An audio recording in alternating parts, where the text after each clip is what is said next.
Viewers, मैं हूं आपको host Mirza Zain programme point of view के साथ। आज के हमारे गेस्ट साबिक उम्मीदवार हल्का PP 221 और इस टाइम पे वाइस प्रेसिडेंट हैं मैंगो ग्रोइंग एसोसिएशन के।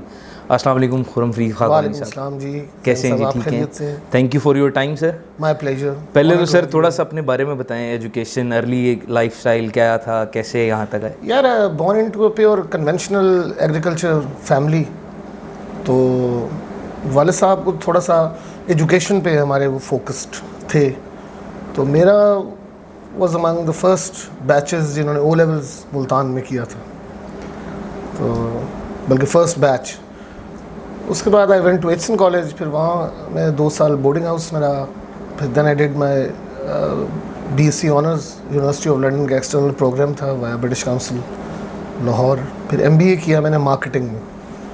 तो बट देन मैं अकेला बेटा हूँ, I am the only son to my father sisters, तो मुझे फिर I was left with no choice other than to get into agriculture.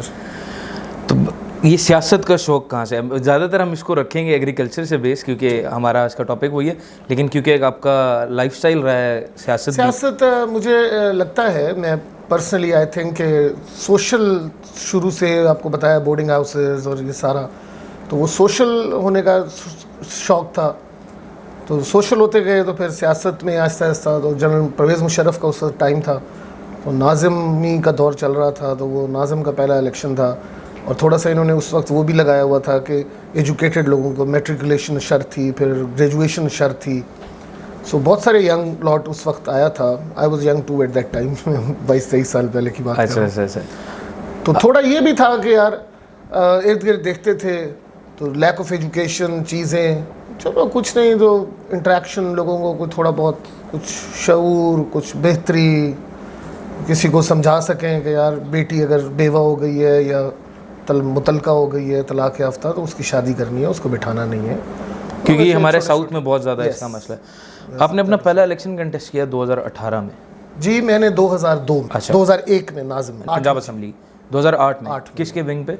मैं नवाब लियाकत साहब के नीचे, यूसुफ रज़ा गिलानी साहब ने मुझे पीपल्स पार्टी की ली। उसके बाद आपने 18 भी यूसुफ रज़ा गिलानी के 18 फिर गिलानी साहब के नीचे खुद लड़ा, उन्हीं के नीचे। जी कंटेस्ट। उसके बाद आपने PTI ज्वाइन की आई गेस? फिर मैंने PTI ज्वाइन कर ली थी और फिर वो छोड़ दी।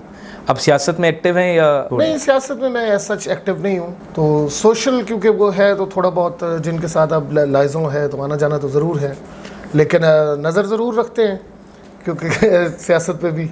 आपने अच्छा भला वोट लिया था 18 के इलेक्शन में भी, तो आज भी जिन्होंने आपको वोट दिया वो आपसे उम्मीद तो रखते होंगे कि हमारे काम। जी, वो क्योंकि अब्दुल कादिर गिलानी साहब को मैंने सपोर्ट किया और वो अल्लाह ने करम किया, वो नेशनल असम्बली के मेंबर बन गए, तो वो जो मेरा वोटर या पीपल वो अटैच्ड विद मी, वो जाहिर है क्योंकि मैंने उस तरफ वो कर दिया, तो अब उनके हों तो गिलानी साहब से ही हम। आप MNA पे गिलानी साहब को सपोर्ट कर रहे थे और MPA पे मैं राणा एजाज नून साहब को सपोर्ट। अच्छा। एक सीट आपकी जीत गई और दूसरी रह गई। अच्छा, ये भी बड़े मज़े की बात है जी।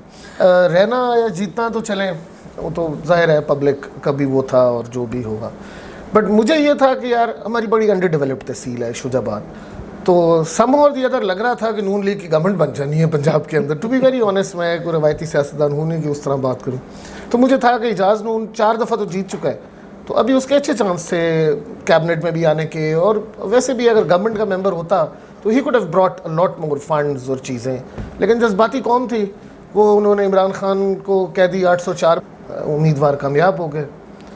ही इज़ अ गुड मैन, मैं I have nothing against him, he is a friend of mine, लेकिन ये है कि डेवलपमेंट रुक गई। अब 5 साल के लिए हमारी डेवलपमेंट रुकी रहेगी। मैं सिर्फ इस वजह से प्योरली, बिकॉज मुझे नहीं लगता कि आइडियोलॉजी की सियासत एनी मोर इस मुल्क में कोई रह गई है या साउथ पंजाब में एक बहुत बड़ा मंजन बेचा जाता है कि साउथ पंजाब एक सूबा बनेगा। एडमिनिस्ट्रेटिव सूबों के हक में हूँ जी, एडमिनिस्ट्रेटिव छोटे यूनिट्स होने चाहिए, लेकिन ये है कि फिर हमें उसकी खुद मुख्तियारी दी जाए ना जी। कौन सी पॉलिटिकल पार्टी साउथ पंजाब के लिए काम कर रही है आपके ख्याल में? पॉलिटिकल पार्टीज कभी खितों के लिए थोड़ी काम करती हैं या लोगों के लिए थोड़ी काम करती हैं। ये जो लोग बुलेट प्रूफ गाड़ियों में 40-40 वीगो डालों के साथ आगे पीछे लीडरान हमारे हेलीकॉप्टर्स में जो आके तकरीरें करते हैं, इनको क्या पता गरीब आदमी किस तरह ज़िंदगी गुजार रहा है। अग्री। अभी आजकल क्या मुश्किलें हैं? This is race for power hunger है, वही आ रहे हैं, नेपोटिज्म है, वही चीज़ें हैं। और ठीक है। एनी फ्यूचर प्लान इन छोटा मुल्क है, पॉलिटिक्स? नो। बस यहीं तक था अभी। वैसे आपको क्या लगता है कि हमारी इस साउथ पंजाब में कौन सी ऐसी चीज़ें हैं जिनको एड्रेस करना बहुत ज़रूरी है? देखिए जी, एक तो हमारा जो फंड्स में जो हमारा हिस्सा है, जो 33% बनता है अगर सूबे का आप वो निकालें, इसका जो हमारा मार्जिन है, तो वो उसमें हमें खुद मुख्तियारी नहीं है किसी भी किस्म की। दूसरा ये है कि ठीक है, आपने सेक्रेटेरिएट बना दिया, आपने यहाँ एडिशनल आईजी बिठा दिया, बट फिर भी एलिजियंस तो हमारी तख्त लाहौर को प्लेज्ड है ना जी। तख्त लाहौर चले ज़रा ज़्यादा लफ्ज़ उस तरह हो जाता है, थोड़ा हेट्रेड आ जाती है उसमें, बट फिर भी हमारी मतलब एलिजियंस तो लाहौर के आईजी पंजाब को प्लेज है, चीफ सेक्रेटरी पंजाब को प्लेज है ना, खुद मुख्तियारी तो नहीं है हमारे पास। आपने पीटीआई कुछ छोटे टाइम के लिए ज्वाइन की जी, आपको लगता है पीटीआई ने कोई शऊर दिया इस कौम को? देखिए एक तो ये जो है ना मिसकंसेप्शन है, शऊर जो हमें दिया है ये तो टेक्नोलॉजी ने दिया है। टेक्नोलॉजी आई, आपका इराजी रिकॉर्ड सेंटर कंप्यूटराइज्ड हो गया, आपको पटवारी से आपकी जान छूट गई। आपके पास ये जिस तरह जियो फेंसिंग आ गई, चीज़ें आ गई, पुलिस कल्चर से आहिस्ता आहिस्ता आप बाहर निकल आए। अब SHO का नाम आपको वो SHO नहीं लगता, SHO मतलब काम कर रहा है लोगों के लिए, आपके मदद कर सकता है। झूठे पर्चे हो जाते थे लोगों पे, 2 किलो हेरोइन डाल दी, बंदा जो है वो दिहाड़ी फिर रहा है, अभी वो वहाँ से वीडियो निकालेगा, किसी ATM से पैसे निकलवा रहा है, वहाँ पे कैमरा आया हुआ है। सो टेक्नोलॉजी ने बिल्कुल शऊर दिया है, टेक्नोलॉजी ही शऊर लेके आती है। इमरान खान ने कौन सा शऊर दिया, मुझे तो समझ नहीं आती, मतलब क्या शऊर, क्या कि ज़िम्मेदार के कहने पे वोट नहीं देना, खुद वोट दे देना है, बस इस हद तक शऊर देती है। या ये नहीं देखना कि आगे चोर है, डाकू है, कौन है, क्योंकि इमरान खान का ये निशान है तो उसके ऊपर हमने वो दे देना है। इमरान खान ने कब किसी को कहा है कि जब पेडिस्ट्रियन गुजर रहे हों तो आप गाड़ी रोक दिया करें? किसी को कहा है कभी? कोई शऊर, जो बेसिक शऊर है, लिटरिंग नहीं करनी, गन नहीं करना, रोड पे चीज़ें नहीं फेंकनी यार, एक साइड पे कोने में फेंक देना, ये कभी इमरान खान ने कहा है? ये अगले दिन मैं सुन रहा था अभी अचकज़ई साहब को शायद इन्होंने बना दिए जी। हाँ जी, ऑपोजिशन वो कह रहे थे कि देखें अचकज़ई कितना बड़ा ड्रामा है, यूं चादर सर पे ओढ़ लेता है। इमरान खान साहब खुद कह रहे थे जो जो चीज़ें उन्होंने कही उससे वापस आ गई। किसी इदारे के ख़िलाफ़ हेट्रेड पैदा कर देना, वो भी जब वो इदारा आपके ख़िलाफ़ हो, जब तक वो इदारा आपके साथ था तो ठीक है, जब वो इदारा ख़िलाफ़ हो, अगर आपके क्लैश ऑफ इंटरेस्ट आ गए हैं तो बस उसके खिलाफ गालम गलोच, हेट्रेड, ये वो बदतमीज़ी इदारों के खिलाफ तो नहीं होनी चाहिए किसी भी सूरत में, चाहे नहीं होनी चाहिए, इदारों के खिलाफ भी नहीं होनी चाहिए। और क्यों मैं आपको किसी फजलू नाम से, डीजल नाम से, किसी भी कुकड़ी नाम से या कुछ भी नाम से मैं क्यों पुकारूं यार? अब भी एक टाइम के लिए वो जेल भरो तहरीक में, हाँ जी, जाहिर है वो सबऑर्डिनेशन थी, क्योंकि एक पार्टी में थे तो लाइन तो टोक करनी थी उनकी। अवाम में यह बात आम है कि मे बी आपने पीटीआई इस वजह से छोड़ी कि आपका कुछ क्लैश हुआ सिटिंग MNA के साथ, जो कि पीटीआई के एक स्टेक होल्डर थे, जी बिल्कुल, उनके साथ, क्योंकि आपका कोई टिकट का आपस में क्लैश हुआ और उस वजह से आपने पीटीआई ड्रॉप की। यार टिकट भी हो सकता है, अगर पब्लिक ये सोचती है तो लोग तो ठीक है, बट बेसिकली तो वो कोई पॉलिटिकल डिफरेंसेस थे हमारे, और बाकी पर्सनल क्लैश तो होता नहीं है पॉलिटिक्स में, पॉलिटिकल डिफरेंसेस थे उस वजह से। बट मैं तो I was still in PTI, I was spokes person south Punjab, और क्योंकि आपको काफ़ी तहरीकों में देखा गया, बहावल जी मैं साउथ पंजाब का स्पोक्स पर्सन था ना जी, एडिशनल सेक्रेटरी इन्फॉर्मेशन था। तो फिर 9th में ही होगी, मैं पर्सनली समझता हूँ 9th में नहीं होनी चाहिए थी। आप भी उसको और मैं इस बात कंडेम करते हैं? मैं बिल्कुल कंडेम करता हूँ। मुझे इस बात का बड़ा बाद में अफसोस हुआ, और ये हकीकत है कि जी हम आज़ाद कौम है, ग़ुलाम कौम नहीं है, तो अमरीकी ग़ुलामी से हमने आज़ादी लेनी है। मैंने भी सोचा यार खुददार कौम है, ये तो होना चाहिए बिल्कुल, हम क्यों हमें कोई डिक्टेट करे। बट उस पर जो इतने बड़े यू टर्न्स थे वो भी, और 9th में मैं एक्चुअली समझता हूँ कि नहीं होनी चाहिए थी, और 9th में खुद से नहीं हुई, ये कुकअप की गई। ये बार बार खान साहब जो हैंडलर्स और भी बहुत सख्त लफ्ज़ इन्होंने मीर कहे, जाफ़र, मीर सादिक जैसे वो आते रहे, वो लोगों के अंदर वो जज्बात आते गए, and people were push towards cantonments, and this is for sure. आप एक फार्मर भी हैं, एग्रीकल्चर से आपका बहुत ज़्यादा जी बिल्कुल डीप रूटेड हैं आप उसके साथ। अभी जो कुछ अभी लास्ट सीज़न गुजरा वीट का, तो आप लोगों ने कोई डिफ़िकल्टीज़ फेस की हों, चाहते हो कि यार ये एड्रेस हो, ये इश्यूज़ एड्रेस होने चाहिए लेकिन नहीं हो रहे? देखिए जो वीट है ना, वीट फार्मर का मसला नहीं है, नंबर 1, वीट पूरे मुल्क का मसला है। देखिए जिसने नहीं भी फार्मर, उसने भी खाना तो है ना जी, खुराक है। आप आर्टिफिशियल इंटेलिजेंस ले आए, कुछ ले आए, खुराक तो हर किसी ने खानी है।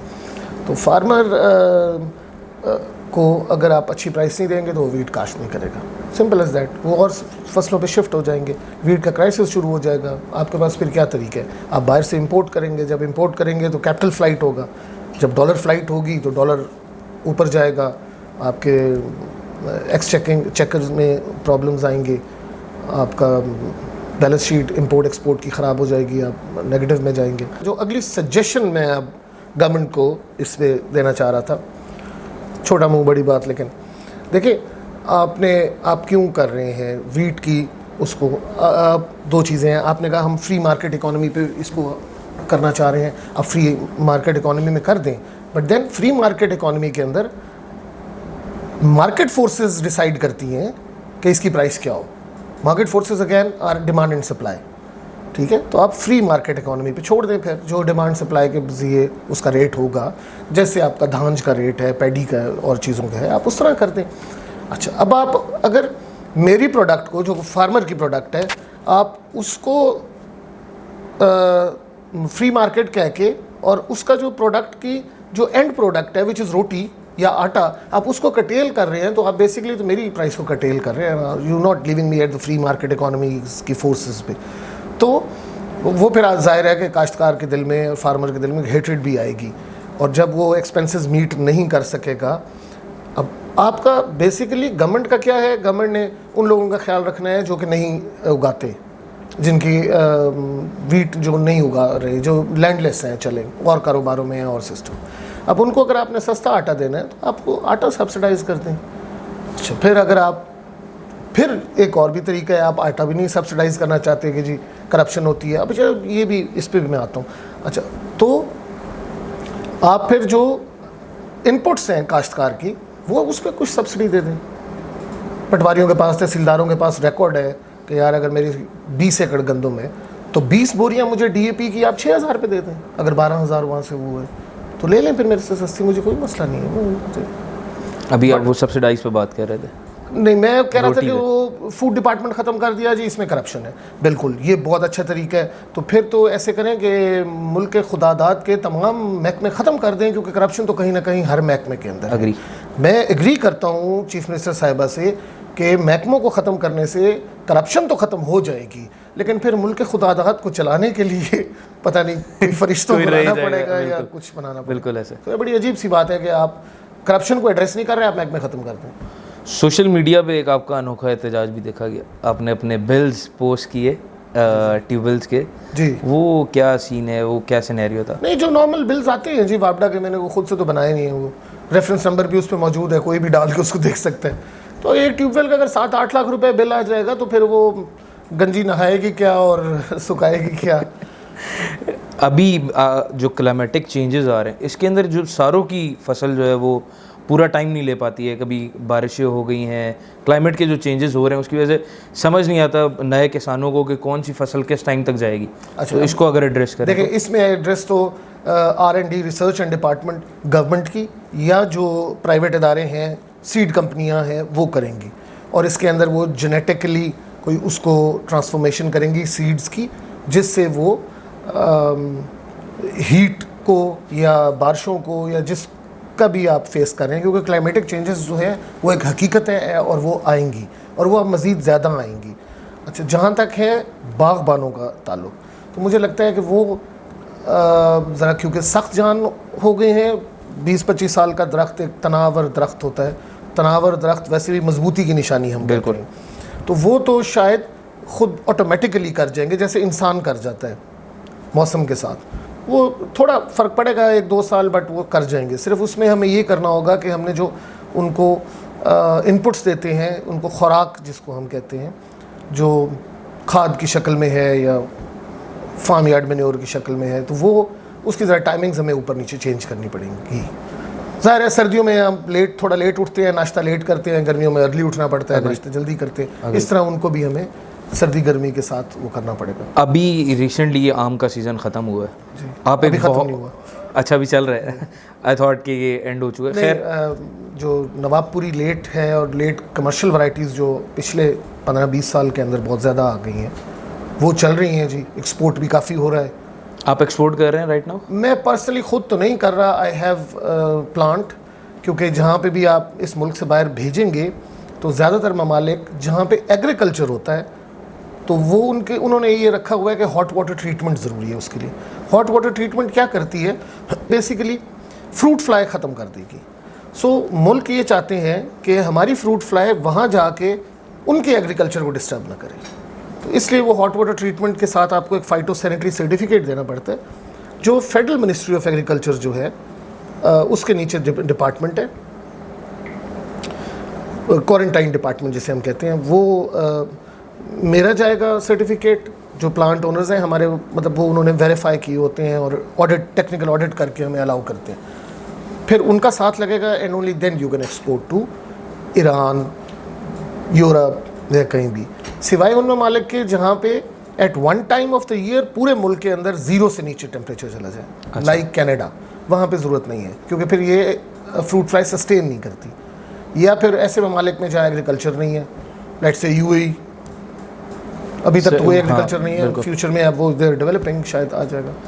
अभी ये जो सीज़न आपका चल रहा है, इज़ इट प्रॉफिटेबल या? शुरू में जी नहीं सही रहा, कोई बारिशों की वजह से भी वो था, ईरान इसराइल वॉर की वजह से भी एक्सपोर्ट्स पे वो रही हैं। उस वक्त सिंदड़ी और नवाबपुरी, जिसे सफ़ेद लेट चौंसा कहते हैं, ये 2 हमारे मेन सोर्स ऑफ एक्सपोर्ट आम के अंदर हैं, जो कि इस मुल्क को बहुत बड़ा रेवेन्यू फ़ौरन उसमें लेके आते हैं, रेमिटेंसेस की सेंस में।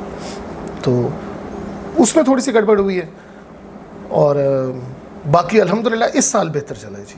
ऑल्दो फ्रूट बहुत कम था, जब फ्रूटिंग हुई तो ऐसे लगता था आम का सैलाब आ जाएगा, इतना आम था।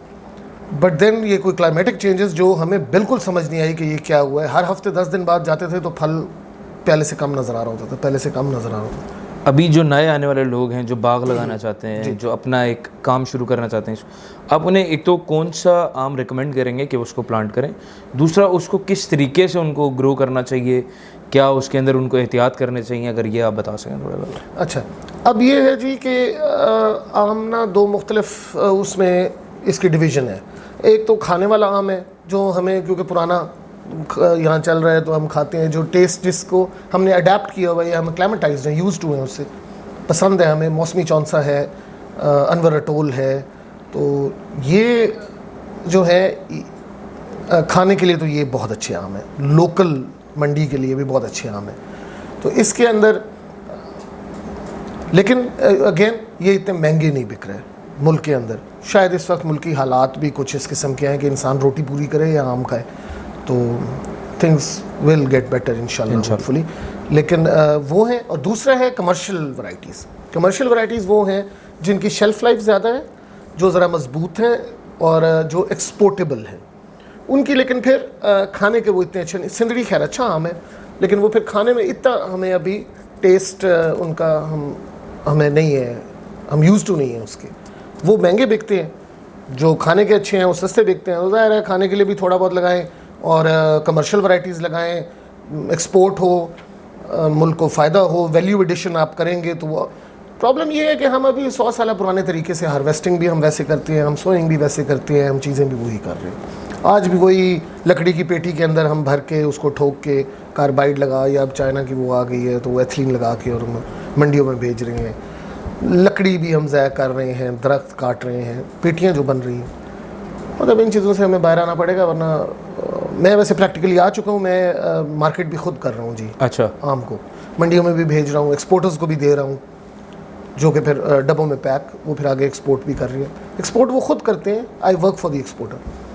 तो दूसरा ये है कि हाई डेंसिटी लगाएं, शुरू में ही हाई डेंसिटी लगाएं। ये जो एक वो है मिथ है कि जी दादा लगाएगा तो पोता खाएगा, उसको इसने ब्रेक किया है, क्योंकि अगर नंबर ऑफ़ प्लांट्स ज़्यादा हैं तो जब वो छोटे साइज़ पे ही होंगे, अगर वो थोड़े थोड़े भी आम लेना शुरू कर दें तो आपकी पर एकड़ जो यील्ड है वो ज़ाहिर है कि बढ़ जाएगी, तो आपको शुरू से ही ये आना शुरू हो जाएगा। सीजनल क्रॉप्स एंड की तरफ जा रही हैं, तो उसके ऊपर कोई आपकी राय? हाँ, उसके ऊपर यार अब एक ये है कि देखें, गवर्नमेंट को ज़रा मेजर स्टेप्स लेने पड़ेंगे, और क्योंकि एग्रीकल्चर मिनिस्ट्री बेसिकली तो सूबाई महकमा है, तो सूबों को ये करना पड़ेगा। काफ़ी मेजर रिफॉर्म्स की ज़रूरत है जो कि करना पड़ेंगे। डैम ज़रूरी है, पानी ज़रूरी है, नीचे से एक्सट्रैक्ट कर रहे हैं हम पानी, बहुत ज़्यादा एक्सट्रैक्ट कर रहे हैं, स्ट्रेटा नीचे जा रहा है। देखें जहाँ हम बैठे हैं, ये सलार वैन जहाँ से मुल्तान डिस्ट्रिक्ट शुरू होता है इस साइड से और पंजनत तक, हमारे साथ साथ चनाब रिवर जा रहा है। तो चनाब रिवर में जब भी पानी आएगा, फ्लड आएगा, चीज़ें आएंगी, तो थोड़ा सा स्ट्रेटा बेहतर होता है। लेकिन अगैन फिर हम इस तरह की वो लगा रहे हैं। देखें सब्ज़ी जहाँ से आप 100 बैग खीरे का निकाल रहे थे, अभी आप उसको टनल फार्मिंग में उसको वही सेम जगह से आप 400 निकाल रहे हैं, 800 लगा रहे हैं, ठीक है, वो वायर के साथ करके, तो वो ऊपर हवा में भी आप ले रहे हैं, तो उस सबको पानी तो जा रहा है ना जी। खीरे के अंदर पानी है, आम के अंदर पानी है, इस सब के अंदर इतनी आप एक्सट्रैक्शन कर रहे हैं, इतने ज़्यादा पंप्स लग चुके हैं वाटर के, ये टर्बाइन्स और चीज़ें, तो ये हमें पानी का देखना पड़ेगा। पानी के लिए हमें डैम चाहिए। कालाबाग का जैसे मैं पिन पॉइंट कर देता हूँ, Kalabagh dam is a must. कौम का वो हीरो होगा जो बना जाएगा, डैम बना जाएगा। जो करंट गवर्नमेंट की पॉलिसीज़ हैं टुवर्ड्स फार्मर, उसके ऊपर अभी तो ये एड्रेस ही नहीं कर रहे हैं फार्मर को, तो ये एड्रेस ही नहीं कर रहे जी। 14 रुपये यूनिट हमारा ट्यूबवेल का था, हमें सब्सिडाइज़ किया हुआ था, वो इन्होंने कर दिया है 29 रुपीज़ यूनिट, जो कि हमें अब 48-47 taxes and FPA and fuel price quarterly adjustments डाल के। अब बात ये है कि जो ये 29 का हमें दे रहे हैं, ये what the government claim is कि वो उस पर भी हमें सब्सिडी दे रहे हैं। अच्छा, अगर आप हमें सब्सिडी दे रहे हैं, लेट्स से आपको ये पड़ रही है 40 की, आप हमें 29 की दे रहे हैं, 10 रुपये की सब्सिडी दे रहे हैं, तो अगर मैं 10,000 यूनिट यूज़ कर रहा हूँ तो 1 लाख रुपए ये दे रहे हैं हर महीने। 5,000 यूज़ कर रहा हूँ तो 50,000 दे रहे हैं। तो भाई वो 6 लाख या 10 लाख या 20 लाख जो आप महीने साल का मेरे पे ख़र्च कर रहे हैं एक ट्यूबवेल की मद में, आप उसको मुझे सोलर देना, मैं सोलर लगाऊँ, आपकी भी जान छूटे, मेरी भी जान छूटे। तो इसके अंदर ये अगेन ये फिर क्योंकि टेक्नोलॉजी आ गई है, इसको यूज़ करना पड़ेगा। फिर मशीनरीज़ के ऊपर जो ड्यूटीज़ हैं वो इनको एग्रीकल्चर मशीनरी पे इनको मिनिमाइज़ करनी पड़ेंगी, ट्रैक्टर्स सस्ते करने पड़ेंगे। ट्रैक्टर की सब्सिडी दे दी है 10 लाख रुपए की, अब वो 10 लाख की सब्सिडी के बाद भी वो 40-45 लाख का ट्रैक्टर है। मैं 2200 की गंदम बेच के मेरे पास 40 लाख कहाँ से आएगा भाई कि मैं जाके वो ट्रैक्टर ख़रीदूँगा? तो वो तो मैं ख़रीद ही नहीं सक रहा हूँ। तो आप मुझे मकरूज़ कर रहे हैं, आप ना मतलब आप मुझे लोन्स दे रहे हैं, मुझे लोन नहीं चाहिए यार, मुझे सब्सिडाइज़ उधर से आप वहाँ शिफ्ट करें। एक चीज़, दूसरी चीज़ एक बड़ी इंपॉर्टेंट चीज़ है और वो बड़ी सिंपल है। आई डोंट नो कि उस पर ये जो इक़्तिदार में लोग बैठे हैं या ऐवान में या पावर कॉरिडोर्स में है, वो इस पर काम क्यों नहीं कर रहे। अब मैं आपको अर्ज़ करूँ, एक बहुत बड़ा इशू इस वक्त जो फार्मर, ये टेक्नोलॉजी एंड सोलर के हवाले से क्योंकि बात हो रही थी। अब मेरा ज़मीन है, काश्ता ज़मीन, काश्त कर रहा हूँ, अब उस पर एक ट्यूबवेल उधर लगा हुआ है, एक ट्यूबवेल कोई लेट से 1 किलोमीटर दूर लगा हुआ है, ज़मीन इकट्ठी नहीं होती बाज़ दफ़ा, और मेरा डेरा या घर या जो भी वो इधर है। तो यार अब इन्होंने ये किया हुआ है कि वहीं पे ही मैं सोलर लगाऊंगा, ठीक है, क्योंकि वहाँ पे वो मुझे नेट मीटर वहीं पे देंगे। अब ये सिंपल ये कर, वहाँ पे मेरा सोलर चोरी हो जाती है, मैं वहाँ पे इन्वर्टर चोरी हो जाएगा। 10 लाख का इन्वर्टर है, 20-25 लाख की प्लेट्स हैं, ठीक है। तो आप मुझे मेरे डेरे के अंदर या मेरे घर के जो छत है या सेफ जगह है, मैं वहाँ पे आप मुझे सोलर लगाने दें, वहाँ पे मेरा एक मीटर लगा दें, उसको उस रेफरेंस नंबर के अगेंस्ट डाल दें जो उस ट्यूबवेल पे लगा हुआ है। यहाँ से जो मुझसे ले रहे हैं, इंपोर्ट ले रहे हैं, वहाँ से मुझे वो एडजस्ट कर दें, वहाँ पे जो मुझे वो एक्सपोर्ट कर रहे हैं वहाँ एडजस्ट कर दें। यार ये तो बिल्कुल सिंपल है, इसमें तो कोई ना खर्चा होना है, ना गवर्नमेंट का, ना कुछ। वो मीटर भी मैंने अपने पैसों से लगवाना है, सिर्फ आपने वो कंप्यूटर में डालना है कि इस रेफरेंस नंबर को उस रेफरेंस नंबर के अगेंस्ट कर दें, सिंपल एज दैट। मतलब इस तरह के बहुत सारे स्टेप्स हैं जिसमें गवर्नमेंट का कुछ नहीं जाता, गवर्नमेंट कर दे, और गवर्नमेंट को करने चाहिए। मुझे पता नहीं ये क्यों नहीं, ये सब काश्तकार हैं ज़्यादातर लोग, so as the claim at least, जो ऐवान इक़्तिदार में है, तो वो ये क्यों नहीं करते, इनको करना चाहिए।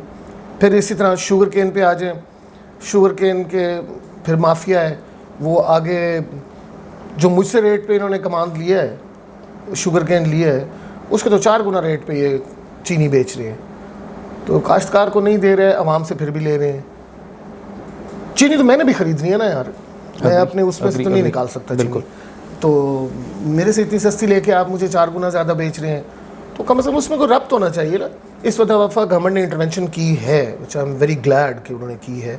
जो स्टॉक्स और चीज़ें पड़ी हुई थी, इन्होंने उस पर एक्शन लिया है, स्टॉकियों को भी इन्होंने वो किया है, फेडरल गवर्नमेंट ने। तो इस ज़ाहिर है इनको करनी चाहिए, एक्सपोर्ट्स खोलनी चाहिए, एक्सपोर्ट्स में हेल्प करनी चाहिए। एक्सपोर्ट्स में बहुत रुकावटें हैं, एक्सपोर्ट्स की तरफ एग्रीकल्चर एक्सपोर्ट्स, फिर फिनिश्ड गुड, एग्रीकल्चर का जो फिनिश्ड गुड पड़ेगा, जो वैल्यू एडिशन होगी उसके अंदर।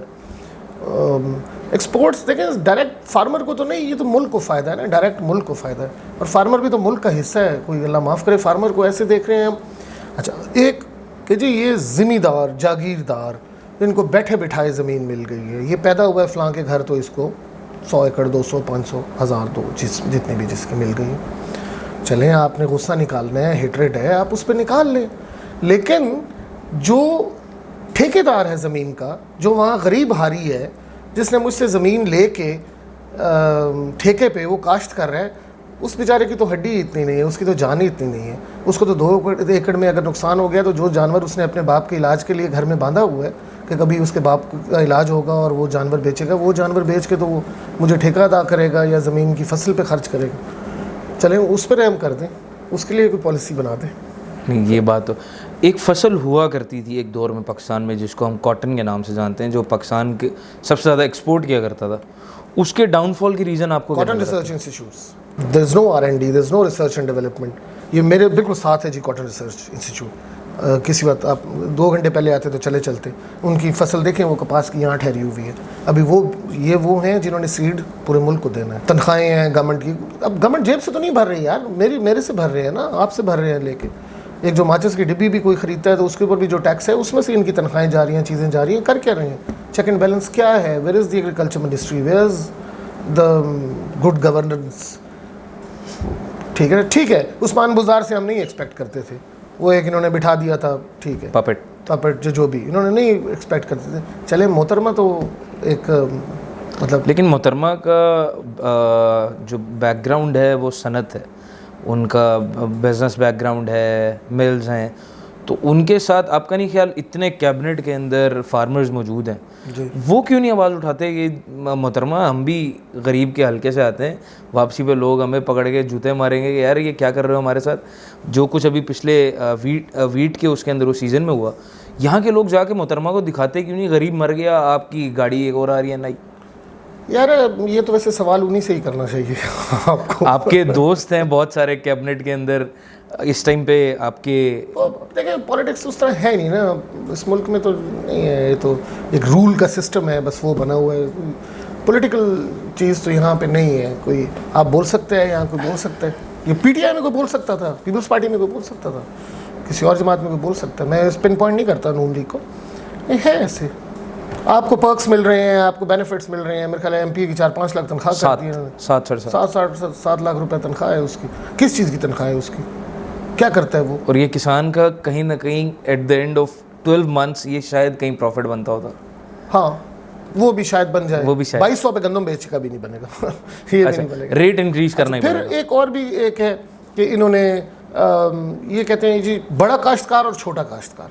अब ये ज़रा इसको ना गवर्नमेंट भी और लोग भी, अपने लोगों को भी ये हो कि लोग भी इसको दिमाग से निकालें। ये 1 एकड़ ज़मीन है, इसके ऊपर मेरा इनपुट क्या है और मेरी आउटपुट क्या है। अगर बड़ा काश्तकार है तो उसकी भी सेम इनपुट और आउटपुट पर एकड़ आएगी, और छोटे काश्तकार की भी वही आएगी। तो 2200 रुपये पे वो भी बड़ा भी उसी पे ही बेच रहा है ना, सिर्फ उसकी एकड़ ज़्यादा है। मसला ये, तो कॉस्ट तो उसकी सेम आ रही है। DAP उसने 1 डाली है 1 एकड़ में, तो मुझे 100 एकड़ में 100 डालनी पड़ेगी। तो उसने 13,000 की ली है, मैंने 13 लाख की ली होगी अगर मेरा 100 एकड़ है। तो वो 13,000 वाले के लिए वो 13,000 भी वही अमाउंट ही रखती है जितनी मेरे लिए वो 13 लाख वो रखती है। ये मतलब 6 मन गंदम की कीमत में मुझे 1 बोरी DAP नहीं मिल रही। लेट्स अज्यूम आपको आउट ऑफ नोवेयर मिनिस्टर बना दिया जाए एग्रीकल्चर पंजाब, कौन से ऐसे रिफॉर्म्स हैं या कौन से ऐसे डिसीजंस हैं जो आपको लगता है अगर आप जाते हैं उस ऑफिस में तो आप ये बेनिफिट्स दे सकते हैं फार्मर? पता नहीं वो एग्रीकल्चर मिनिस्ट्री कितनी ऑटोनोमस होगी कि उसमें कुछ किया भी जा सकेगा या नहीं किया जा सकेगा। लेट्स अज्यूम फुल चार्ज दिया गया। अगर फुल चार्ज दिया जाए तो उसमें जी सबसे पहले तो जितने आपके ये इदारे हैं, कॉटन रिसर्च इंस्टीट्यूट्स, ये मैंगो रिसर्च इंस्टीट्यूट्स, इनको फ़ाल करने की ज़रूरत है। इनके पास काफ़ी सारा ज़मीन है और ये तो शहर में आ गया है, मुल्तान वाला तो स्पेशली, और इनको फ़ाल करने की ज़रूरत है। और इनसे कोई पूछने वाला हो ना कि साल बाद ये आप लेके गए हैं मुझसे चीज़ें, आपने कौन सी मुझे वो करके बताइए, कौन सा सीड में आपने क्लाइमेटिक चेंजेस के मुताबिक इसको ट्रीट किया है या इसके अंदर आपने कोई चेंजेस किए हैं। दूसरा जो हमारी ये इनपुट्स जो हो रही हैं, इंपोर्ट भी हो रही हैं या जो मुल्क में भी बन रही हैं। मुल्क में यूरिया बन रही है, फॉस्फेटिक खाद्य फॉस्फेट बाहर से आता है, जो इंपोर्ट हो रही हैं उनकी क्वालिटी क्या है, ठीक है। जितना मुझे कहा जा रहा है कि इसके अंदर 26% फॉस्फोरस है, तो क्या वो मेरा चेक एंड बैलेंस की जो हमारी टीमें ऑलरेडी मौजूद हैं उनको फाल करना है कि ये 26, देखें पटवारी फारिग है, अब तहसीलदार फारिग हैं मोर और लेस, क्योंकि इराजी रिकॉर्ड से इनको लगा दें। और बहुत सारे लोग हैं, अपना सुथरा पंजाब बन सकता है यार, ये नहीं बन सकता। सुथरा पंजाब गुड स्टेप, मैं ये नहीं कह रहा गुड स्टेप, बट अगर वो हो सकता है तो इनको फाल करके हर चीज़ का हो सकता है, हर चीज़ का है ना, मतलब वो आप करें। अब दूसरा ये जो पेस्टिसाइड जितनी आ रही है, पेस्टिसाइड के अंदर अब मैं कैसे कह सकता हूँ कि इसके अंदर क्या डाला हुआ इन्होंने, मुझे कैसे पता लगेगा? तो वो हमें या तो कोई टूल्स दें, कोई मैकेनिज़्म बनाएं, या कोई लैब्स ऐसी हों, या जो इनके इदारे हैं वो जाके उनको चेक करें ना उधर की कैसे जा रहा है। और मेरी भी दस्तरस आसान हो, अगर मैं लेके आ रहा हूँ 100 बैग, जैसे मैं जिक्र कर रहा था, अगर 100 बैग मैं फास्फोरस का लेके आ रहा हूँ तो मुझे भी कोई ऐसा हो कि जो मैं आके चेक कर दे किसी एक बैग को रैंडमली कि इसमें वही फास्फोरस है नहीं है, और अगर नहीं है तो उसको पेनलाइज भी किया जाए ना, फिर उसको सज़ा भी उस तरह दी जाए। इधर तो झूठे पर्चे की सज़ा कोई नहीं है, ऐसे ही है। देखिए झूठा पर्चा किसी पे इतना बड़ा बोतान आपने लगा दिया है, अडल्ट्रेशन का लगा दिया है, कोई और लगा दिया, कोई सज़ा ही नहीं है, कुछ भी नहीं, पूछताछ ही नहीं है। ये तो खैर हमारे मुल्क का कानून बहुत ज़्यादा कनाल्स, अब वो क्योंकि अब इन्होंने इरिगेशन को एग्रीकल्चर से अलहदा कर दिया है मिनिस्ट्री में, तो इरिगेशन पहले वैसे एग्रीकल्चर मिनिस्ट्री के नीचे होती थी, लिंक्ड है वैसे तो चीज़ें, लेकिन उनको वो अलहदा है। अब ऐसे ही होता है, जब आपको नवाजना होता है तो फिर एक मिनिस्ट्री की 2 बन जाती हैं। वो तो कहते हैं कि हमने ये बेटर गवर्नेंस के लिए किया कि एग्रीकल्चर के ऊपर बहुत बोझ पड़ रहा था एक मिनिस्ट्री पे, तो इसलिए हमने इरिगेशन को अलहदा कर दिया ताकि उसका सिस्टम अलहदा हो जाए।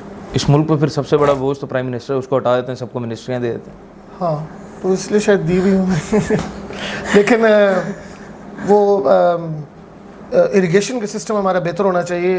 पानी पानी पानी बार बार मैं वो कर रहा हूँ, ये ज़रूरत है। खाद बगैर चल सकता है, स्प्रे बगैर चल सकता है, पानी बगैर कुछ भी नहीं हो सकता। अभी जो नए आने वाले लोग हैं, आप उनको क्या रिकमेंड करते हैं? क्रॉप्स के अंदर उनको किस तरफ जाना चाहिए? कौन सी क्रॉप्स हैं जो उनको प्रॉफिट दे सकती हैं? या तो यार ये भेड़ चाल ख़त्म करनी चाहिए। हमने देखा कि यार अभी ये मैं फार्मर्स को एड्रेस कर रहा हूँ कि हमने देखा यार मकई का रेट अच्छा लग गया तो सारी दुनिया ने मकई मकई मकई, घर के छत पे भी कोई जगह बची है तो हमने उस पर भी मकई लगा दी। इसी तरह कोई प्याज आ गया तो सारी दुनिया प्याज की तरफ। हमें डाइवर्सिफिकेशन होनी चाहिए, कुछ मकई हो, कुछ पैडी हो, कुछ ज़मीन के मुताबिक जहाँ जो चीज़ हो सकती है, थोड़ी डाइवर्सिफिकेशन इसको करनी पड़ेगी। फिर ये है कि लेटेस्ट उस पर आना पड़ेगा, काश्त के तरीके लेटेस्ट करने पड़ेंगे, लेटेस्ट मशीनरी का इस्तेमाल करना पड़ेगा। मशीनरी के इस्तेमाल से थोड़ा सा मुझे होता है कि हमारा जो रॉ लेबर है जो देहात के अंदर, वो थोड़ी डिस्करेज ज़रूर होती है, बिकॉज एक मशीन आए तो 30 लोग हट जाएंगे। बट देन मैकेनाइजेशन की तरफ हमें जाना तो पड़ेगा। अब हम अभी भी कन्वेंशनल तरीके से शुगर केन काट रहे हैं, हज़ारों एकड़ पे लगा हुआ है, लाखों एकड़ पे शुगर केन, वही हाथ से हम नीचे काट के उसको ट्रॉली में भरेंगे या बड़े ट्राले पे भरेंगे और वो जाके वहाँ उसका कंप्यूटर कंडा होगा और वो मिल में उतरेगा। अब मैं यूट्यूब पे देख रहा था, ब्राज़ील के अंदर वो हार्वेस्टर्स हैं उनके, ठीक है, वो सारा हार्वेस्ट करते हैं ऑटो हार्वेस्टिंग पे, मशीन हार्वेस्ट कर रही है, तो वो फिर 4 मुरब्बे जो हैं वो 4 दिन में हो जाएंगे। तो हार्वेस्ट करके 2 किस्म के आगे वो हैं, एक उसकी छोटी 2-2 2.5 फुट जितना आप सेट कर दें उसकी टोटी बना देते हैं वो। दूसरा ये है कि हार्वेस्टर के साथ उसका कोई एक लगा हुआ था, उसके अंदर से ही उसका रॉ जूस निकल रहा है साथ ही। हाँ जी, और वो जैसे मिल्क के आपके ये कंटेनर्स होते हैं उस तरह के वो कंटेनर्स उनको लेके शुगर मिल जाती है, उसका वो ब्रिक्स लेवल या कुछ चेक करते हैं कि वो पूरा है और उस हिसाब से आपको पैसे दे देते हैं। एग्रीकल्चर पे एक बड़ी अच्छी डिस्कशन हो गई हमारी, लेकिन अब मैं थोड़ा सा आपके आबाई हलके की तरफ जाऊंगा जहाँ से आप बिलोंग करते हैं। आपके बड़े अच्छे मरासिम हैं यूसुफ रज़ा गिलानी साहब की फ़ैमिली से, जी बिल्कुल, राना एजाज साहब की फ़ैमिली से, नवाब साहब की फ़ैमिली से, और मतलब कोई भी ऐसा नहीं है जिससे आपके कोई मसले मसाइल चल रहे हो। एजाज नून साहब से मेरी अजीज़दारी है जी करीब। अच्छा, रिश्तेदार हैं आपके। रिश्तेदारी। आप जब शुजाबाद एंटर करते हैं, अपना हल्का एंटर करते हैं, आपको अफसोस नहीं होता 20 साल राना एजाज साहब हल्के में रहे, उसके बाद नून लीग की गवर्नमेंट रही, पीपल्स पार्टी की गवर्नमेंट रही, यूसुफ रज़ा गिलानी साहब प्राइम मिनिस्टर ऑफ पाकिस्तान रहे। आपके पास बेसिक चीज़ें ही नहीं है। पीटीआई के एमएनए भी रहा है, पीटीआई के एमएनए भी रहे, गवर्नमेंट में जब थे, गवर्नमेंट में थे, एमएनए रहे, एमपीए रहे। अब एमपीए हैं, करंटली एमपीए हैं, मिलना कुछ नहीं, ये सबको पता है। तो नहीं वो ऑपोजिशन में आ गए, बट लास्ट इक़्तिदार रहा इक़्तिदार रहा और फुल पावर रही। ये नहीं कि उनके पास, आपको कहीं ये अफसोस या आप उनको ये नहीं कहते कि यार क्या बिगाड़ा है शुजाबाद ने, आज तक उसको उसके बेसिक राइट्स ही नहीं दे पाए शुजाबाद के लोगों को, तो ये क्या चल रहा है इधर? तो ये शुजाबाद के लोग चाहते हैं कि उनके लिए बेहतरी हो, आप उनके लिए कोई ऑप्शन भी तो दें ना, ये भी तो क्वेश्चन है। लेकिन बहरहाल एक तो ये है कि हमारी डिमांड्स जो होती हैं लोगों की, वो बेसिकली हम अपनी ज़ात तक होती हैं। मेरी नाली बना दो, मेरी गली बना दो, मतलब इससे ऊपर मैं सोच ही नहीं रहा हूँ। तालीम दिलवानी है बच्चों को, अगर किसी में इतना शऊर आ गया वो मुल्तान भेज देगा। मुल्तान एक तो करीब है बहुत। अच्छा, नॉर्मली ये होता है कि अगर आप बड़े शहर मेट्रोपोलिस के करीब हों, जैसे मुल्तान है, तो आप वहाँ से ज़्यादा लर्न करते हैं और आपका भी मुआशरा और शहर उसी लेवल पे आना चाहिए। आप जितना ही बड़े शहर से दूर होते जाएंगे, बहुत दूर होंगे, उतनी वहाँ बैकवर्ड वो हो जाएगा। ये अब जनरली आप देख लें इधर जोग्राफी उठा के। लेकिन अनफॉर्चुनेटली हमारे पास ये चीज़ें नहीं हैं। क्या किया इसका कसूरवार किसको समझते हैं? यार किसी को पिन पॉइंट तो नहीं कर सकते, बिकॉज सारे ही रहे हैं। Let's say peoples party, Noon league, PTI, सारे ही रहे हैं। आपने भी शुजाबाद से हमने देखे, हमने एड्रेस देखे। पॉलिटिशियन का काम क्या है? जो इलेक्ट होके आता है वो रिप्रेजेंटेटिव है लोगों का। अब रिप्रेजेंटेटिव का काम है कि मैंने पहले ये सोचना है कि यहाँ पे पहले सड़क ज़रूरी है, यहाँ पे पहले गैस ज़रूरी है या पीने का पानी ज़रूरी है। तो जो चीज़ पीने का पानी अगर ज़रूरी है तो मैं पहले पीने के पानी को एड्रेस करूँगा ना। तो हमने तो नवाजने के लिए वहाँ सड़क दे दी है, हमने पीने का पानी दिया ही नहीं है। तो हमने इस तरह की चीज़ें की हैं। आपने अभी शुजाबाद से एक शिकवा किया कि वो चाहते भी हैं, just to correct the thing, 18 में उन्होंने नया चेहरा है इब्राहिम खान, इलेक्शन जितवा दिया। 23-24 के अंदर यूसुफ रज़ा गिलानी साहब के साहबजादे हैं, उन्होंने जितवा दिया कि शायद इस शहर को, इस यतीम शहर को कुछ मिलेगा। लेकिन आज भी उससे सौतेली माँ से ज़्यादा बुरा सलूक किया जा रहा है। उसकी क्या रीज़न है? यार जिधर मेरी जहाँ रिहाइश है शुजाबाद, वहाँ पे तो इर्द गिर्द हमारे काफ़ी मसाइल थे। एक बस्ती मलूक रोड का था, वो तो अंडर कंस्ट्रक्शन है, बन रही है जी। वो 12-14 साल से, मतलब 7-8 साल से तो वहाँ पे गुजरगाह ही नहीं थी, हालांकि वो मेन रोड है, वो बन रही है। मैंने एक प्रोजेक्ट था, मैंने वो प्रपोज़ किया है गिलानी साहब को।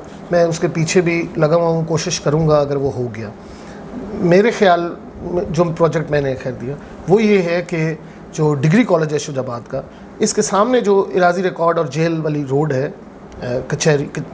तहसील वाली, वो रोड सीधी जाके टीवी बूस्टर से पीर मुसाफिर पुल से होती हुई चक वारसाबाद से पटड़ी क्रॉस करती हुई समवेयर क्लोज टू वो जो रास्ता बस्ती मिट्ठू को राना कासिम नून साहब के डेरे पे भी वो जा रहा है, ताकि वहाँ के लोग इधर कचहरी, डिग्री कॉलेज, तहसील और इन सब से कनेक्ट हो जाएं, और यहाँ के लोग जो हैं वो मोटरवे एग्ज़िट से भी इनका कनेक्शन हो जाए। तो अगर ये हो जाए तो मुझे लगता है कि शुजाबाद के लिए एक अच्छा और बड़ा प्रोजेक्ट होगा। और इसके लिए रास्ते में कोई ज़्यादा मैंने इस पर थोड़ा काम किया है, रास्ते में ज़्यादा कोई एक्वायर करने की भी, लैंड एक्विजिशन की भी इतनी ज़रूरत नहीं पड़ेगी। यहाँ पर करोड़ों का मंसूबा बहुत मुश्किल से आता है। आप तो अरबों के प्रोजेक्ट के ऊपर बात कर रहे हैं कि एक प्रॉपर उसको नो, बट देन ये सारा रीशेप कर देगा ना, पूरे शुजाबाद को रीशेप कर देगा। पीने का साफ़ पानी नहीं है सर, अभी आपने बताया। हेल्थ फैसिलिटीज़ नहीं है जी, एजुकेशन फैसिलिटीज़ नहीं है जी, राइट्स नहीं है वहाँ के लोगों के पास। आप वहाँ के शहर में से दिन के टाइम गुजर नहीं सकते, ट्रैफिक का निज़ाम नहीं है, अंदर कोई उसका पुरसाने हाल नहीं है। हम फिर बाहर की रोड पे लगे हुए हैं कि जावेद शाह साहब आपके एक एक्स एमएनए जिन्होंने रोड ज्वाइन किया मुल्तान टू शुजाबाद, जी जी, उनके दौर में सर एक पुल बनना था जो कि सिर्फ एक छोटा सा पुल है बन अपना खानगढ़ वाला, उन्होंने आज तक उसको नहीं जोड़ पाए। यार एक तो खानगढ़ रोड की अफादियत, मेरे खानगढ़ रोड नहीं सॉरी खानगढ़ पुल की अफादियत अब नहीं रही है। ये जब से मोटरवे आपका बना है और ये रोड भी आपकी जावेद शाह ने जो बनवाई थी, ये जब से बनी है, तो इसकी खानगढ़ के साथ हमारा इतना कौन सा बिज़नेस या वहाँ से नहीं डाइवर्ट होना, क्योंकि अब ये लोग आके उतरते हैं शेरशाह पे, शेरशाह से चनाब वाली पुल और यूं चले जाते हैं मुजफ्फरगढ़ और इस साइड पे। तो खानगढ़ से होके कराची कोयटा डीजी खान या उस साइड पे जाना अब वो फिजिबल भी नहीं है। ये देखें ये सबको कनेक्ट। अच्छा, आप कह रहे थे रोड्स की बात, आपको याद तो पता नहीं हो ना हो, यंग हैं आप, 2008 से पहले मुल्तान की रोड्स की कंडीशन देखें और मुल्तान की कंडीशन देखें तो गिलानी साहब जब आए वो उस वक्त 100-150 अरब का पैकेज, 140 अरब था गालबन उस टाइम पे। तो जैसे ही आपके फ्लाईओवर्स बने, मींस ऑफ कम्युनिकेशन शहर के अंदर इंक्रीज़ हुई, तो उसका रिज़ल्ट ये आया कि आज उस वक्त बर्गर किंग मुल्तान में पहले आया था, लाहौर में बाद में आया था। मतलब एक इंटरनेशनल फ्रेंचाइज़ है, बर्गर किंग आने से कोई यहाँ के हालात नहीं बदल जाएंगे, बट मैं उसकी नहीं, वो सही बात है कि सिटी की अप्रेजल की बात कर रहा हूँ।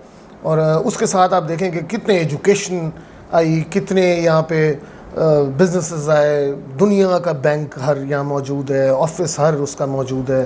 तो कम्युनिकेशन से आपकी ये चीज़ें बढ़ती हैं। अब ये जो मैं आपको अर्ज़ कर रहा हूँ, इसके ऊपर बसने वाले और रहने वाले लोग ये हाफ ऑफ द हल्का है ऑलमोस्ट, क्योंकि आगे फिर कासिम साहब का स्टार्ट हो जाता। तो वो उन सब को कितना बड़ा इसमें फ़ायदा होगा, पेट्रोल पंप्स लगेंगे और चीज़ें लगेंगी, कम्युनिकेशन बढ़ेगी।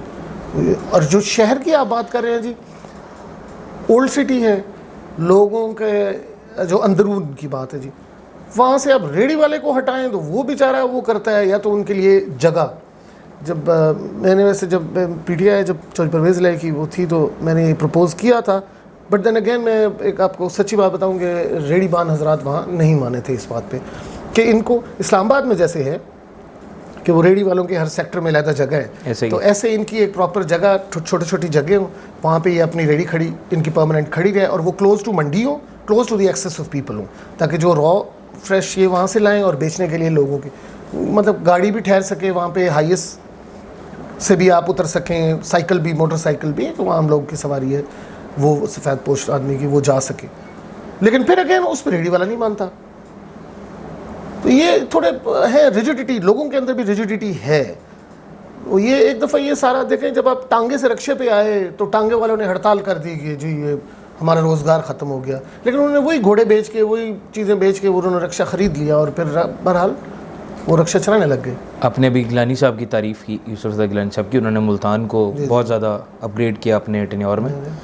उनके भतीजे आई गेस शुजाबाद से इलेक्शन कंटेस्ट कर गए थे, जलालपुर शुजाबाद से। जी। उसके बाद 13 में या उससे पहले अली मुस्तफ़ा साहब ने भी पीपल्स पार्टी के टिकट पे शुजाबाद में कंटेस्ट किया था, जलालपुर अहमद मुस्तफ़ा गिलानी साहब। उसके बाद शुजाबाद से भी मेरे ख्याल में, जिसमें जावेद शाह साहब जीते थे, उस इलेक्शन में उन्होंने भी कंटेस्ट किया था। हाँ, अहमद मुस्तफ़ा ने, ठीक नेशनल। बीइंग प्राइम मिनिस्टर, कोई 1 से 2 काम आप मुझे गिनवा दें यूसुफ रज़ा गिलानी साहब के शुजाबाद? अनफॉर्चुनेटली नहीं। अब मुझे बताएं ना, एक भी नहीं। कितना दूर है यहाँ से? वहाँ से आपके 2 फैमिली मेम्बर्स इलेक्शन कंटेस्ट कर गए हैं, उसके बावजूद आपने शुजाबाद को क्वेश्चन। मैं वही तो आपसे बात कर रहा हूँ, मुल्तान के यहाँ होने से शुजाबाद की सबसे बड़ी बदकिस्मती ये है कि वो मुल्तान के साथ है। शुजाबाद ने मुल्तान के साथ रह के इतना पाया नहीं है जितना खोया।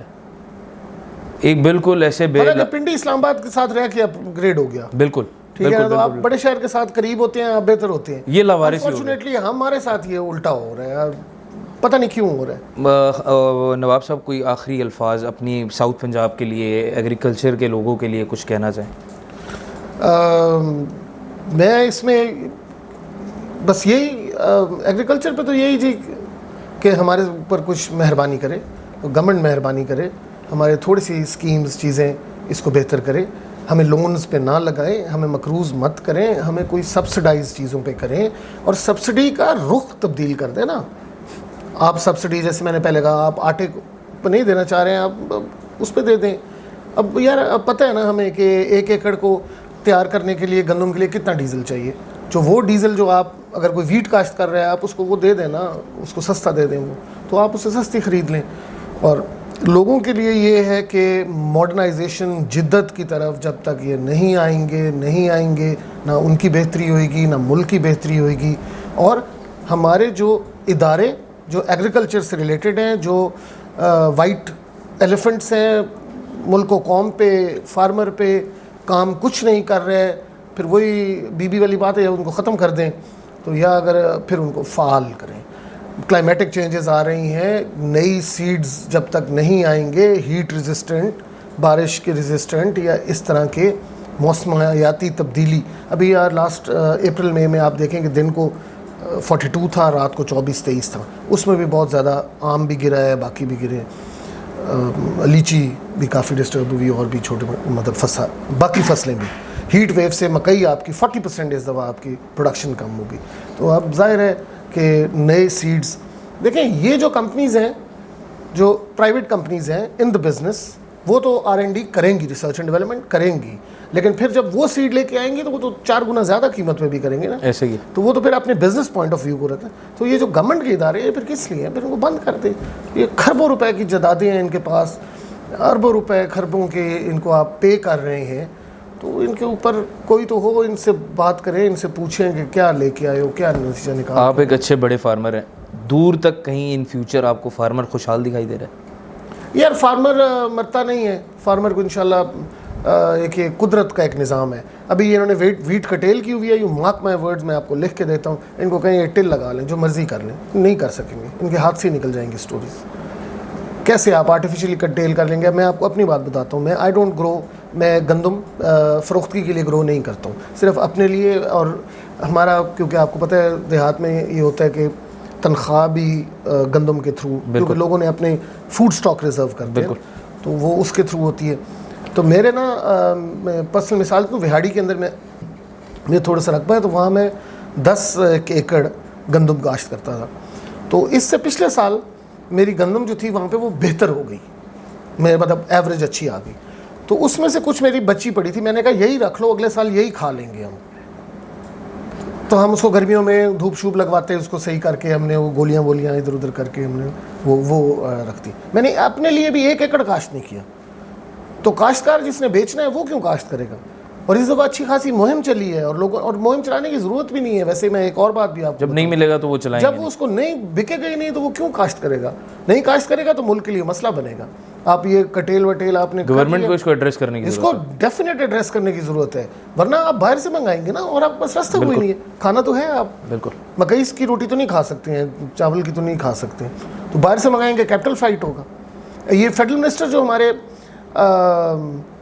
ये फाइनेंस के हैं, वो मेरे ख्याल है ही इज़ अ टेक्नोक्रेट। हाँ बिल्कुल तो बिल्कुल, वो मुझे अच्छी तरह याद है, मैं कुछ प्रोग्राम्स देखता रहा लास्ट ईयर, उन्होंने बड़ा वो किया कि सीएम साहिबा को कि आप इसकी वीट की प्राइस वो करें, आप मत रखें ना 4000 यार, मैं नहीं कहता हूँ 4000 रखें, आप 3400 रुपये रख दें, 3500 रख दें, 3200 कर दें, लेकिन आप इंश्योर तो करें कि उसके। देखिए मैं आपको कहूँ कि जी ये आपसे मैं जूस खरीदूंगा 200 रुपये का, और मैं कल को कहूँ नहीं यार मैं अब नहीं खरीदता, तो चले मैं तो प्राइवेट आदमी हूँ ना, ज़बान से मुकर गया हूँ। बीइंग अ गवर्नमेंट मैं कैसे मुकर सकता हूँ? मैं आपसे जूस बनवाया है मैंने, IPPs बनवा के आप उनको ना चलने के भी पैसे दे रहे हैं। बिल्कुल, काश्तकार को आप कह के कि हम 4000 का खरीदेंगे, 3900 समथिंग का, और आपने कहा कि नहीं नहीं नहीं हम नहीं खरीदेंगे, हम फूड डिपार्टमेंट खत्म करें, फूड डिपार्टमेंट में करप्शन है, IPPs में करप्शन नहीं है, मैसिव करप्शन है। देखिए कोई भी वो बिजनेस में आया ना IPPs, उन्होंने, आपने उनको कहा कि हम आपसे 10,000 यूनिट खरीदेंगे रोज़ का। अब वो जब बिज़नेस में आ गए, उन्होंने अरबों रुपए की अपनी वो लगाई, तो उन्होंने मेक श्योर किया कि यार अगर 10,000 आप नहीं भी खरीदेंगे तो 3,000, अगर नहीं भी खरीदेंगे 3,000 के आप हमें रोज़ के पैसे देंगे, क्योंकि हम ब्रेक इवन नहीं कर सकते। बिल्कुल, तो उनको आप दे रहे हैं, ठीक है, गरीब मारा गया। हाँ गरीब मारा गया। अब मुझे आप नहीं दे रहे। अब what government has to understand कि जो लहलहाती फसलें इतनी आपको नज़र आ रही हैं, ये जागीरदारों की नहीं है भाई, ये गरीब आदमी की भी हैं। जिसने मुझे कहा कि जी मुझे ज़मीन दे दो, आपको मैं 15 मन गंदम दूंगा, बाकी मैं मेहनत अपनी करूंगा, खर्चा अपना करूंगा, उसमें से जो बेचारे के ऊपर आएगी वो अपना करेगा। या उसने ठेका मुझसे मुक लिया है कि भाई ये 50,000, 80,000, 70,000 ये ठेका है। कुछ मिसकंसेप्शंस हमारे ज़िम्मेदार हजरात वो देते हैं। ज़िम्मेदार हजरात जो हैं ज़्यादातर तो नहीं, मतलब लेकिन कुछ हैं वो भी छोटे छोटे फ़ैरोज़ हैं, फ़िरौनियत हल्की सी है उनके दिमाग में, वो उधार पे भी 2 एकड़ बेच के भी हमने जीप बड़ी लेनी है, वो जीप देख के अगला समझते हैं कि पता नहीं कोई अरबों रुपए ये कमाते आ रहे हैं। अब वो बड़ा अच्छा उन्होंने कहा जी ये तो 40 किलो गंदम डालते हैं और 4000 किलो निकाल लेते हैं 1 एकड़ में से। यार वो ऐसे थोड़ी निकल आती है। थैंक यू सो मच नवाब खुर्रम साहब, आपने टाइम दिया और इतनी अच्छी डिस्कशन हुई एग्रीकल्चर से related. Honour to have you here sir. Thank you so much sir, thank you. My pleasure, my pleasure, thank you sir.